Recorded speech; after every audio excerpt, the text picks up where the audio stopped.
Nah, ini saya gerakkan tangan saya ya supaya mengecek apakah ini kameranya akan berhenti apa tidak.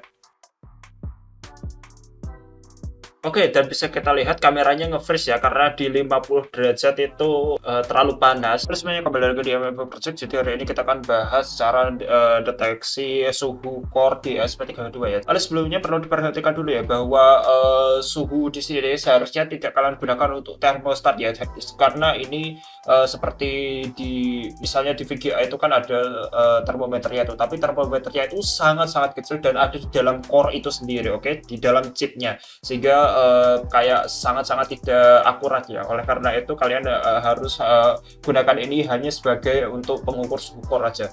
Oke, di sini kodenya sudah ada di GitHub. Jadi kalian kalau mau download cek ada di deskripsi, kemudian download kodenya sendiri. Nah, di sini saya akan jelaskan secara singkat aja cara kerja kodenya. Yang pertama kita import dulu library yaitu driver time sensor. Kemudian ini nanti saya jelaskan. Nah, kemudian kalian harus inisiasi sensornya ya. Kalian bisa misal kalau nggak pengen di sini copy pas drag and drop aja di setup juga bisa, nggak masalah. Di sini untuk inisiasinya kalian harus masukkan konfigurasinya, itu pengen konfigurasi apa. Di sini saya isi konfigurasi default. Kemudian yang berikutnya ini yang penting, kalian bisa ubah yang terakhir ini di sense dark L1. Nah, L1-nya ini ubah sesuai kira-kira kalian itu mau naruh SP32-nya di lingkungan kayak apa. Misal kalau lingkungannya panas bisa kalian pilih konfigurasi L0. Kalau normalnya saya pilih L1 sih, karena rata-rata di Indonesia kan suhunya antara 20 sampai 100 itu aja ya. Nah, kemudian kalau kalian pengen di suhu yang dingin misalnya di dalam kulkas gitu, nah kalian bisa pilih L4 contohnya. Itu jadinya misalnya kalian pengen dingin jadi ini L4.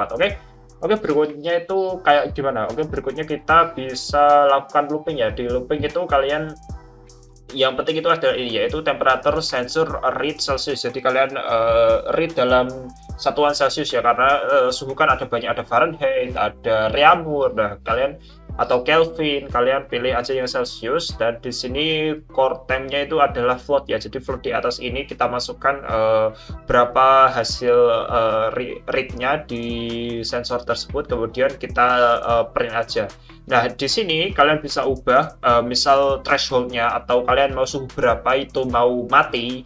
Nah, itu kalian pilih, kalian masukkan di 70 ini, kalian ganti jadi suhu keinginan kalian, misal 60 derajat gitu. Oke, kalau terlalu panas nanti kita enable. Nah, ini yang enable-nya time to sleep itu dalam detik, jadi berapa lama dia itu akan tidur kemudian bangun lagi. Nah, karena ini ngitungnya dalam microsecond, jadinya kalian kaliin 1.000.000 dulu ya, karena 1.000.000 mikrosecond itu sama dengan 1 detik asli ya.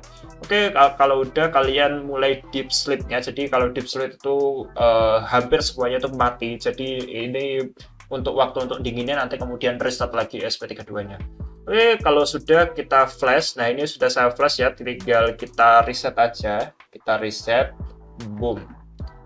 Oke, bisa kita lihat bahwa suhu core-nya di sini 37 derajat. Apakah 10 detik kemudian akan nambah suhunya? Soalnya ini itu kodenya itu sangat simpel aja. Nggak pakai WiFi, nggak pakai Bluetooth, nggak pakai sensor. Jadinya itu seharusnya itu kodenya nggak bikin SP32-nya panas sih. Oke, kita coba masukin kode ini.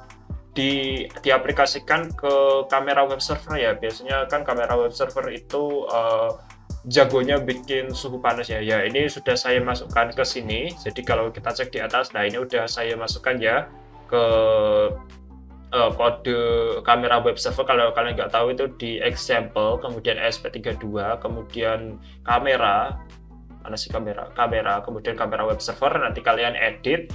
Nah, kalau kalian sudah edit, kita coba flash aja langsung. Oke, sebagai demo saja di sini saya bikin thresholdnya jadi 50 ya. Jadi kalau 50 derajat ini harusnya mati ya. Kita cek apakah beneran mati apa enggak. Untuk mempercepat ini suhunya naik, kita start stream aja ya, biar jauh lebih cepat panasnya. Kita jadiin 480p dulu.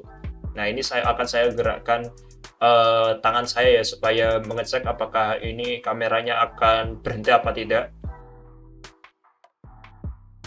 Oke, dan bisa kita lihat kameranya nge-freeze ya, karena di 50 derajat itu terlalu panas. Jadi kita matikan 10 detik, apakah berhasil restart? Oke, dan berhasil restart ya. Kita coba refresh. Ya, dan berhasil restart dan kodenya kembali bekerja seperti semula.